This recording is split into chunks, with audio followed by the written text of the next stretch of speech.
Mi nombre es María La Madrid, me conocen por Pocha La Madrid. Mi nombre es Mirta Toledo, soy afro-guaraní por parte paterna. Mi papá se consideraba un indio guaraní, pero su abuela Martina, que fue la abuela que lo crió, era una descendiente de los negros que vinieron de África esclavizados. Mi nombre es Miriam Victoria Gómez, yo pertenezco a la comunidad africana de Buenos Aires, específicamente a la comunidad caboverdiana. Yo desciendo de inmigrantes caboverdianos del oeste de África, África Occidental. Mi nombre es Patricia Gómez, tengo 31 años, soy estudiante de abogacía, de Derecho Internacional. Soy parte de la comunidad caboverdiana de la Argentina. Mi nombre formal es Virginia Nora Martínez Verdier. Martínez por mi papá y Verdier por mi mamá. Pero mi nombre artístico es Vicky Verdier. Bueno, yo soy argentina.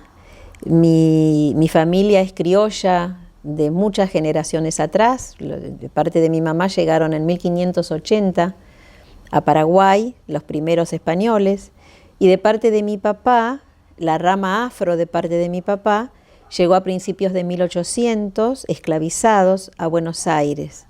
Entonces toda mi familia estuvo siempre, salvo los de 1500 y pico en Paraguay, ya después bajaron a Buenos Aires, estuvimos siempre en Buenos Aires y alrededores. Para mí ser mujer afrodescendiente en mi época era no saber mis derechos y no pensar o no saber cómo ir más adelante. Sabemos que los chicos suelen ser bastante crueles y cuando veían que me venía a buscar, porque la que me iba a buscar a la escuela era mi abuela, que es negra, era como, bueno, vos sos negra, la negra. Siempre acá se relaciona lo negro con la villa, ¿viste?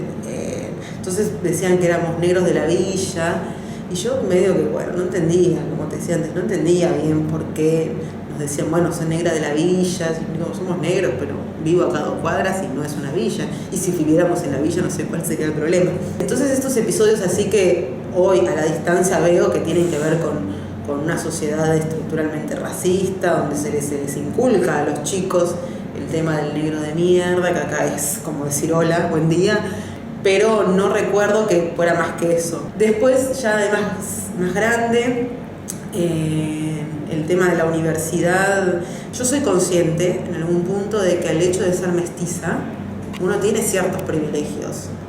Sabemos que a medida que uno tiene más melanina en su cuerpo, el racismo y la discriminación que se sufre también es directamente proporcional con la melanina que uno tiene. Entonces yo soy consciente de mis privilegios por ser más clara que mi tía, por ejemplo, que mis viejos. Y el acceso a la universidad y al trabajo nunca fue un real problema. La gente no me lee como una persona negra, y menos como afrodescendiente. Hay gente que ni sabe que existe el término afrodescendiente. Yo no parezco africana o afrodescendiente. Hay quienes me dicen, cuando yo decía antes, mi abuelo era negro, ay, pero o sea, vos no parecés, vos no se te nota, vos sos blanca. Y en realidad, pensando ellos que me alababan, a mí me molestaba, porque para mí era un orgullo decir que mi abuelo era negro. Mi proceso de reconocimiento como afrodescendiente argentina es reciente. No porque negara mis ancestros africanos, porque siempre mi papá habló de su abuela Martina, pero no me consideraba afrodescendiente. Recién cuando volví de Estados Unidos hace 9 años me enteré del concepto de afrodescendiente, que no importa que uno no tenga la piel negra, sino que afrodescendiente se considera todo aquel que tiene ancestros africanos. Entonces ahí recién me reconocí como afrodescendiente. Pero nunca negué mis ancestros africanos. En la sociedad argentina hay mucha gente que debe tener ancestros africanos y que no lo sabe porque se oculta. Entonces no se reconocen como afrodescendientes. Mi proceso como mujer afro en la Argentina, y entiendo que estamos hablando de la identidad, fue un proceso y lo sigue siendo complejo. Y tiene que ver con varios aspectos. En primer lugar, por haber nacido en el seno de una comunidad africana, que no es común, por lo menos no en la época en que yo nací. Ahora hay muchísimos más africanos en Buenos Aires, pero en la década del 60 la única comunidad africana de inmigrantes era la de Cabo Verde. Eso por un lado. Por el otro también crecí más allá de mi comunidad en una sociedad que no era negra, era una sociedad blanca, y ese choque lo empecé a sentir cuando fui a la escuela. En primer lugar, cuando nos mudamos de nuestro barrio, del gueto, de Dock Sud, y en segundo lugar, cuando ingresé en la escuela primaria y luego en la secundaria. Y al mismo tiempo que crecía y se afianzaba mi personalidad como mujer, como joven, empecé a interesarme por la presencia negra en la Argentina, más allá de mi propia gente. Sentí curiosidad por saber qué pasaba con los otros negros. Yo estaba segura de que existían, de que había otros, pero no era fácil, ¿no? Uno no los veía normalmente en el barrio o en la ciudad. Y de esa manera, cuando fui un poco más independiente, más autónoma, esto significa cuando terminé la secundaria y empecé la universidad, paralelamente también inicié esa búsqueda y los encontré. Ser una mujer afro o ser negra en la Argentina nunca fue fácil, ni antes ni ahora. Mucho menos fácil es ser una niña negra o una joven negra. Yo siempre digo que entre las ventajas de venirse grande y la vejez es que una ya no sufre el acoso, el insulto, la molestia en la calle, ¿no es cierto? Hay un acoso muy marcado de parte de los varones y también de parte de muchas mujeres. Yo llamo abuso de poder o abuso de autoridad de los adultos más grandes hacia los jóvenes de origen africano. Fue difícil antes, es difícil ahora. La diferencia es que yo hoy cuento con instrumentos de análisis para poder reflexionar sobre esa realidad y también para ofrecer una resistencia cultural, pero hay sí una cosificación de las mujeres. En las mujeres negras esto se agrava por el pasado esclavista, por las consecuencias de la esclavitud. El haber sido en esa época meras reproductoras de mano de obra gratuita, en ser presa fácil del sexo de los amos o de otros hombres, aunque no fueran los amos, persiste en la actualidad ese prejuicio de que estamos dispuestas a, que estamos listas para tal cosa, que nuestra función en la vida es servir sexualmente a los varones, cuidar hijos de otros, cuidar enfermos, limpiar casas. Y si uno ve o analiza el ámbito laboral donde se desempeñan nuestras mujeres negras, puede encontrar que no ha habido muchas diferencias desde la época colonial hasta la actualidad. Y es lamentable, aún en mujeres que han tenido acceso a cierta educación, no tienen las oportunidades que se merecen de acuerdo con su preparación o sus condiciones.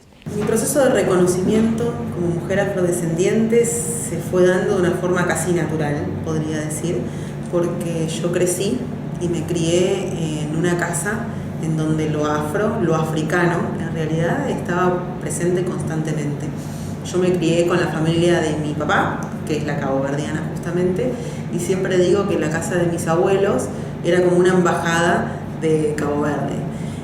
Además, tuve la suerte de tener una tía, como es Miriam Gómez, que ella desde que tengo uso de razón siempre nos fue inculcando el hecho de que nosotros, el tema afrodescendiente es como más reciente. Nosotros cuando yo era chica, a nosotros nos decíamos que éramos negras. Cuando uno empieza a salir hacia el exterior es cuando empieza a darse cuenta de que, bueno, cuando yo decía, no, yo soy negra, la gente me miraba como diciendo como raro, diciéndome, bueno, pero vos no sos negra. Veían a mi papá, que sí es negro, a mi abuela, que es la que me iba a buscar al colegio, pero me decía, vos tuviste suerte, no sos tan negrita. Y yo no entendía muy bien por qué a mí había crecido con la idea y yo me sentía como negra, y después cuando salía al mundo, ya también en la vida más adulta, me encontraba con gente que no me leía de esta manera. Entonces ahí fue como un proceso donde uno tiene que volver a pensar su identidad y lo que es. El hecho de considerarse negra es una decisión política primero y una posición política también, porque uno se para frente al mundo diciendo, bueno, yo soy esto, aunque vos no me leas de esa manera, yo me reconozco como tal y tengo mi manera de ver el mundo. Yo siempre supe que era afrodescendiente. Lo que pasa que en aquellas épocas, estoy hablando de hace 60 años atrás, yo voy a cumplir 62 años, no se hablaba de la afrodescendencia.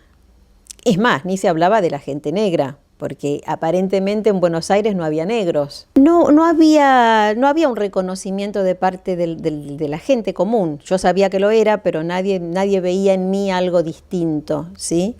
Aquí en nuestro país, si bien los negros no son muy evidentes, pero hay mucha gente de piel morocha, como en mi caso. La actualidad de los afros, de las mujeres afro hoy en día es distinta. es mucho mejor.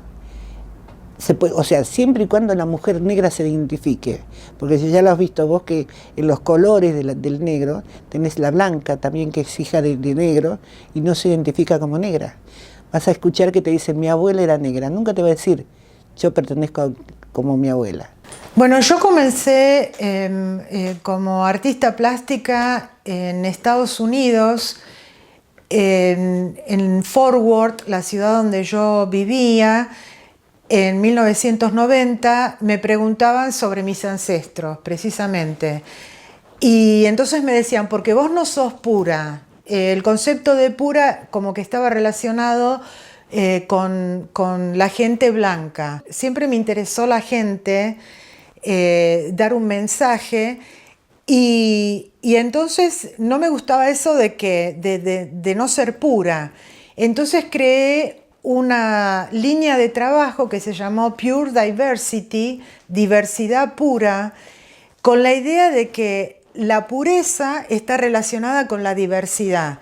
Y siempre hacía la analogía de que nosotros, los seres humanos, somos las flores de Dios. Y las flores vienen de todos los colores y con todos los perfumes. Estoy transmitiendo a las generaciones argentinas visibilizando a los afrodescendientes en un proyecto que estoy haciendo conjuntamente con IARPIDI, que es el Instituto Argentino por la Diversidad y la Igualdad. Estamos visibilizando a héroes y notables afrodescendientes argentinos.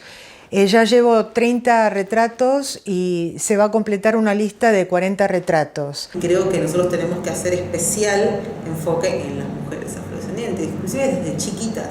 Creo que empezar, sobre todo la presión que tenemos las mujeres con el tema de la estética y de los cánones de belleza impuestos, que en general suelen ser blancos, tiene que ser rubia, blanca, flaca. Entonces yo creo que desde chiquitas, como pasó tal vez conmigo, empezar a inculcarles a nuestras niñas el amor por su imagen, por lo que son, por sus orígenes.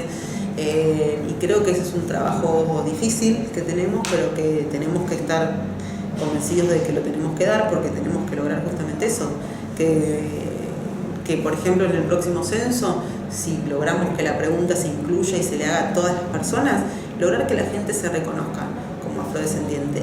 Y eso va a hacer que el Estado también argentino reconozca que existe una comunidad negra importante en la Argentina y trabaje para mejorar la calidad de vida de nuestra comunidad. Yo canto desde muy pequeña. Siempre me gustó cantar y siempre canté. Pero en estos últimos 6 años decidí hacerlo de manera profesional. Y el tango forma parte de mi vida, no por lo afro, sino por mi mamá en realidad, porque la que cantaba tangos cuando yo era chica era mi mamá. Pero lo que empecé a hacer en estos últimos años también es cantar candombes y milongas, que eso sí está mucho más relacionado con lo afro. Y en ese caso, en vez de cantarlo con acompañamiento a través de algún instrumento de otra persona, de otro músico o de pistas musicales, me compré el tambor para acompañarme yo misma. Nuestro legado de las mujeres afro a los que vienen después de nosotras es el haber salido a luchar, el haber sido las primeras en organizarnos, en crear instituciones, en salir a la calle para luchar por nuestros derechos, en dar la cara. Hace 30 años nadie hablaba del racismo en la Argentina. Éramos las mujeres negras que salíamos a los medios, salíamos a la calle, salíamos a protestar y nos miraban como a locas, ¿no? Como gente que estaba desubicada. Y si hay un legado, creo que es ese. A mí me parece que está bien de que se festeje porque es un reconocimiento, como el 8 de noviembre también, ¿no? De a poco vamos consiguiendo de que se nos identifique como negras, o sea, acá en Argentina, y que somos argentinas, no somos de otro país. El hecho de que se celebre el Día de la Mujer Afrodescendiente me parece algo maravilloso que se haga en Argentina, porque es un avance, porque la Argentina ha sido un país blanco por decreto, y en realidad se ha negado las culturas originarias y se ha negado las culturas africanas que vinieron con los esclavizados. Este reconocimiento es un paso más para armar el rompecabezas de lo que verdaderamente es nuestra idiosincrasia como argentinos. Que existan fechas conmemorativas pone a la gente a pensar en el tema, pone a los funcionarios y funcionarias a pensar, a analizar el tema y a nosotras mismas en qué lugar tenemos en la sociedad. Así que es útil, a pesar de todo es útil. Ojalá que dentro de 30 años tal vez no sea necesario buscar un día específico en el año para recordarle a la sociedad que existimos, pero por ahora es necesario. Creo que nosotros tenemos que visibilizar la fecha porque para nosotras, las mujeres negras que vivimos en Argentina, es importantísimo. Es una fecha que sabemos que se celebra en todo el continente, en diferentes partes del mundo, que si bien es algo simbólico, ¿no? Tener el Día de la Mujer Afrodescendiente, tener un día no cambia la realidad que nosotras vivimos diariamente, sino que este día tiene que ser un punto de partida para profundizar la lucha hacia la reivindicación y visibilización de las problemáticas que sufren las mujeres afrodescendientes. Y ahí creo que es importante celebrar el día, visibilizar primero que hay una comunidad negra y sobre todo de mujeres afrodescendientes muy importante. El considerar el Día de la Mujer Afrodescendiente me parece que es un reconocimiento importante por doble vía. Por un lado, el Día de la Mujer, que ya tenemos uno, que es el 8 de marzo, pero por otro lado, particularmente la afrodescendencia, que es una visibilización muy reciente. O sea, la lucha de ser reconocidas como mujeres viene de la década del 50, 60, o sea que tiene casi 60 años esa lucha del feminismo. En cambio, la lucha del feminismo, pero además afrodescendiente, tiene muy pocos años de reconocimiento. Por eso me parece muy importante que se unan esas dos categorías en una lucha y en una identidad que cada una de nosotras es importante que tengamos, ¿no? Todavía no tiene una repercusión importante el Día de la Mujer Afro, esa es la verdad, pero está tomando fuerza cada vez y cada año. Yo te digo que la primera vez que acá se llevó a cabo el Día de la Mujer Afro fue en el 2011, estamos en 2016, quiere decir que no hace tanto tiempo, pero veo que cada año retoma más fuerza y mayor conciencia, no solamente las mujeres afro, también las mujeres que no son afro. Y va a ser un día importante, que creo que va a ser un día interesante, donde va a dar lugar a muchas actividades, a muchas reivindicaciones. Bueno, por lo menos yo creo que sí, siempre soy optimista en ese sentido, ¿no? De que las cosas van a mejorar. Yo creo que para que la situación de la mujer afro mejore, para que deje ese lugar de subalternidad donde se nos tiene a veces, lo que tiene que cambiar es la sociedad misma. Tiene que cambiar la sociedad, tiene que cambiar las estructuras de poder, tiene que cambiar esa ideología machista y patriarcal. Creo que esos son los aspectos fundamentales. Si eso cambia, de por sí va a cambiar todo lo demás. Y por supuesto va a cambiar nuestra situación y la de nuestros hijos. Creo que pasa por ahí. El mensaje para las mujeres afrodescendientes tendría que ser que por favor se identifiquen, que les cuenten a su familia su descendencia. Porque los chicos sufren mucho. Y principalmente sufren en las escuelas, donde tendrían que aprender la historia, tendrían que saber ahí la historia.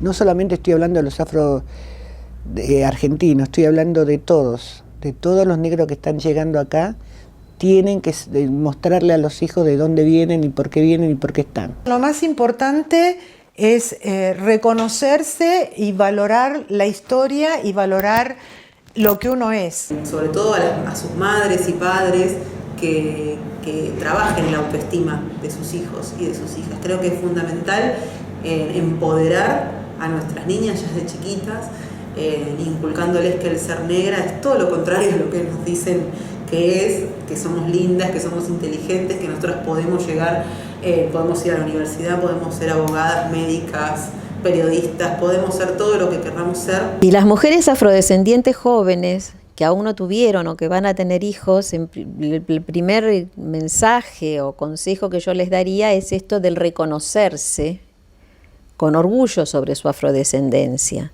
porque tal vez muchas mujeres pueden sentir cierta vergüenza por ser diferentes, y justamente el ser diferentes es lo que nos hace interesantes, ¿sí? El que hace que podamos tal vez desarrollar otros aspectos de la vida que la gente masificada, en el ser todos iguales, no se da la oportunidad de incursionar.